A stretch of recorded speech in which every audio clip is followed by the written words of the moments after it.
क्यों पिया श्री कृष्ण ने राधा के पैरों का चरणामृत। चरणामृत से संबंधित एक पौराणिक गाथा काफी प्रसिद्ध है जो हमें श्री कृष्ण एवं राधा जी के अटूट प्रेम की याद दिलाती है।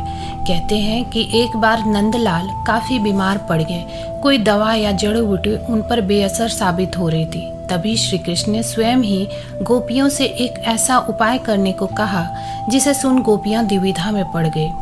दरअसल श्री कृष्ण ने गोपियों से उन्हें चरणामृत पिलाने को कहा। उनका मानना था कि उनके परम भक्त या फिर जो उनसे अति प्रेम करता तथा उनकी चिंता करता है, यदि उसके पांव को धोने के लिए इस्तेमाल हुए जल को वे ग्रहण कर ले तो वे निश्चिंत ही ठीक हो जाएंगे।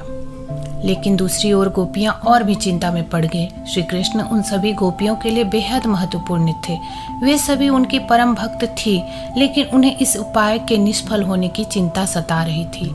उनके मन में बार बार यह आ रहा था कि यदि उनमें से किसी एक गोपी ने अपने पांव के इस्तेमाल से चरणामृत बना लिया और कृष्ण जी को पीने के लिए दिया तो वह परम भक्त का कार्य तो कर देगी, परंतु किन्हीं कारणों से कान्हा ठीक ना हुए तो उसे नरक भोगना पड़ेगा। अब सभी गोपियां व्याकुल होकर श्री कृष्ण की ओर ताक रही थी और किसी अन्य उपाय के बारे में सोच ही रही थी कि वहां कृष्ण की प्रिय राधा आ गई।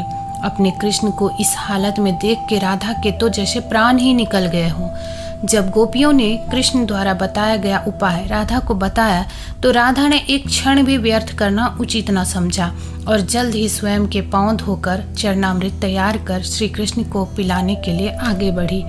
राधा जानती थी कि वे क्या कर रही है। जो बात अन्य गोपियों के लिए भय का कारण थी, ठीक वही भय राधा को भी मन में था। लेकिन कृष्ण को वापस स्वस्थ करने के लिए वह नरक में चले जाने को भी तैयार थी।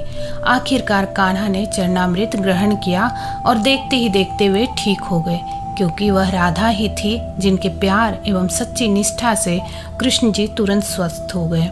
अपने कृष्ण को निरोग देखने के लिए राधा जी ने एक बार भी स्वयं के भविष्य की चिंता न की और वही किया जो उनका धर्म था।